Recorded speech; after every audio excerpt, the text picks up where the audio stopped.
Rich boy married poor girl. दोस्तों, हमारी ये धरती बहुत ही ज्यादा खूबसूरत है और इस धरती में रहने वाले लोग भी उतने ही ज्यादा खूबसूरत हैं।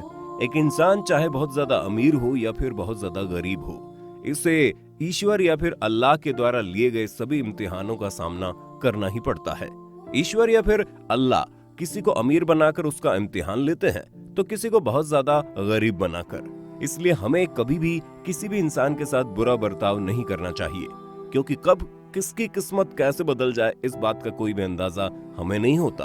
और आज के वीडियो में हम एक ऐसी गरीब लड़की की कहानी आपको सुनाने जा रहे हैं जिसकी किस्मत कुछ ऐसे ही रातों रात बदल गई थी। जब एक दिन इस झोंपड़पट्टी में रहने वाली लड़की की शादी एक करोड़पति घर के लड़के के साथ हो गई थी। लेकिन इसके बाद इस लड़की का क्या हुआ, उसके ससुराल वाले उसके साथ कैसे पेश आते हैं, ये जानने के लिए आपको ये वीडियो अंत तक देखनी पड़ेगी। लेकिन उससे पहले आप में से जिन लोगों ने अभी तक हमारे चैनल को सब्सक्राइब नहीं किया है तो जल्दी से सब्सक्राइब बटन को प्रेस करके चैनल को सब्सक्राइब जरूर कर लें। उसके साथ पास वाली बेल आइकन को भी जरूर प्रेस कर देना। तो चलिए शुरू करते हैं। दोस्तों, ऐसा कहा जाता है कि जोड़ियां आसमान से बनकर आती हैं, यानी कि किसका विवाह किसके साथ होगा ये बात बहुत पहले ही तय हो जाती है। और आसिफ और आयशा की शादी शायद इस बात की सच्चाई को बयां करती है, क्योंकि जब झोपड़पट्टी में रहने वाली लड़की आयशा की शादी करोड़पति घर के लड़के आसिफ के साथ हो गई तो तब सबको ऐसे लगा था कि किसकी किस्मत कब बदल जाए यह हमारी सोच से भी परे है। दोस्तों, मध्य प्रदेश के जबरा गांव में रहने वाले अब्दुल जब्बार की लड़की आयशा बहुत ही ज्यादा गरीब थी। इनका परिवार इतना ज्यादा गरीब था कि अगर उन्हें सुबह का खाना मिल जाता था तो रात को भूखा रहना पड़ता था, और अगर रात को खाना मिल जाता था तो सुबह उन्हें भूखा रहना पड़ता था।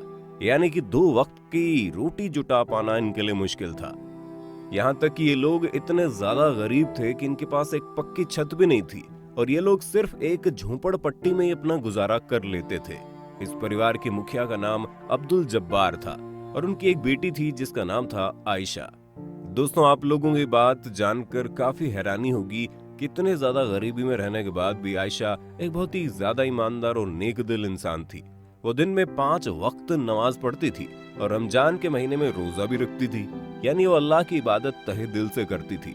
आयशा के गांव के पास ही एक और गांव था जिसका नाम था सुकेत। इस गांव में एक बहुत ही अमीर घर का लड़का रहता था जिसका नाम आसिफ था।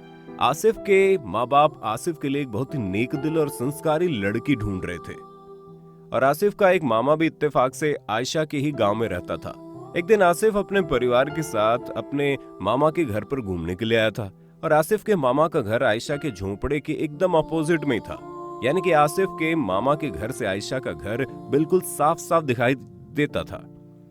यानी कि आसिफ के मामा के घर से आयशा का घर बिल्कुल साफ साफ देखा जा सकता था। दूसरे दिन सुबह सुबह जब आसिफ की माँ छत पर नमाज अदा करने के लिए गई तो उन्होंने देखा कि अपोजिट के उस झोंपड़ी में एक लड़की बड़ी शिद्दत से नमाज अदा कर रही है। ये देखकर वो बहुत ही ज्यादा खुश हो गई और वो सोचने लगी ये लड़की कितनी नेक दिल है और इतने गरीबी में रहने के बावजूद भी ये कितनी ईमानदार है।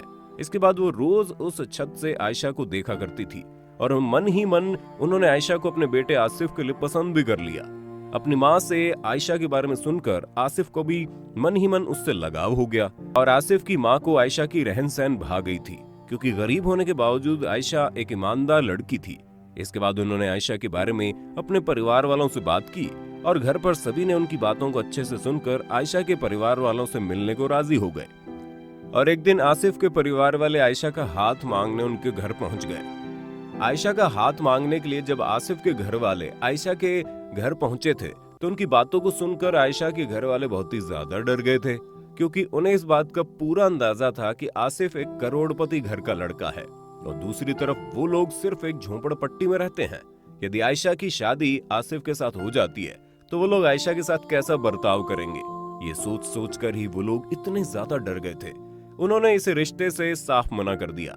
लेकिन इसके बाद आसिफ की माँ ने आयशा की माँ से ये कहा था कि हमारे पास अल्लाह का दिया सब कुछ है, धन दौलत इज्जत सब कुछ, लेकिन हम अपने बेटे आसिफ के लिए एक ऐसी लड़की ढूंढ रहे हैं जो नेक दिल, संस्कारी और ईमानदार हो।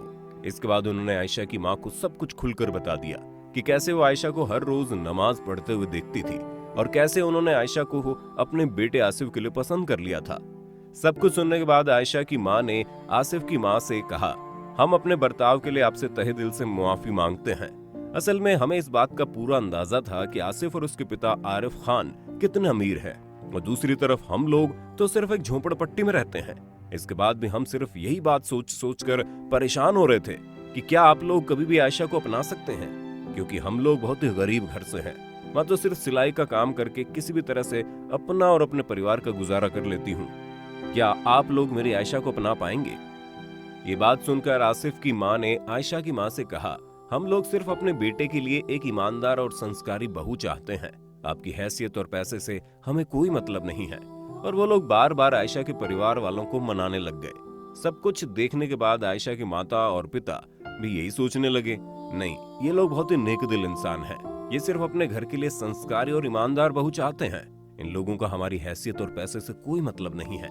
और ऐसा सोचने के बाद वो लोग भी इस रिश्ते के लिए राजी हो गए थे। इसके बाद एक दिन मध्य प्रदेश के जबरा गांव में रहने वाले अब्दुल जब्बार की बेटी आयशा का बागदान आरिफ खान के बेटे आसिफ खान के साथ हो गया, और देखते ही देखते उनके निकाह का दिन भी करीब आ गया। उनके निकाह के दिन आसिफ एक हेलीकॉप्टर को लेकर आयशा के गांव में निकाह करने के लिए आया था, और निकाह करने के बाद वो आयशा को उसी हेलीकॉप्टर में बिठाकर अपने गांव में लेकर चला गया।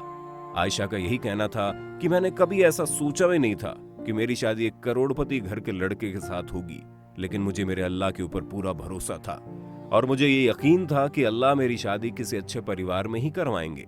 आसिफ के गांव में जब आयशा को हेलीकॉप्टर में बिठाकर आसिफ लेकर आया, तब वो नजारा देखने के लिए वहां पर काफी लोगों की भीड़ जमा हो गई, क्योंकि ऐसा नजारा किसी ने कभी नहीं देखा था। ये बात सच है कि आसिफ के घर वाले बहुत ही ज्यादा अमीर और इज्जतदार लोग थे, लेकिन वो लोग किसी अमीर घर की लड़की को नहीं, बल्कि एक ईमानदार और नेकदिल लड़की को अपने घर की बहू बनाना चाहते थे। शायद उन लोगों ने हजरत मोहम्मद द्वारा दिए गए उसूलों का पालन किया था कि कभी भी किसी भी लड़की की सुंदरता को देखकर शादी मत करना, क्योंकि वो सुंदरता तुम्हारा विनाश कर देगी। कभी भी किसी लड़की की दौलत को देखकर उससे शादी मत करना, क्योंकि वो दौलत तुम्हें पाप के समंदर में धकेल देगी। अगर शादी करनी है तो सिर्फ लड़की के दीन और उसके ईमान को देखकर ही करना। लेकिन दोस्तों, आजकल तो ज्यादातर शादियां सिर्फ लड़की की दौलत या फिर उसकी खूबसूरती को देखकर ही की जाती है। इसलिए आप लोगों ने ऐसा देखा होगा कि ज्यादातर शादी के सिर्फ कुछ दिनों बाद से ही पति पत्नी में घरेलू हिंसा देखने को मिलती है, और कुछ दिनों के बाद उन दोनों को तलाक लेना पड़ता है। इसलिए शादी करते वक्त हमें नबी हजरत मोहम्मद के द्वारा दिए गए सभी उसूलों का पालन करना चाहिए। तो दोस्तों, आज के लिए बस इतना ही।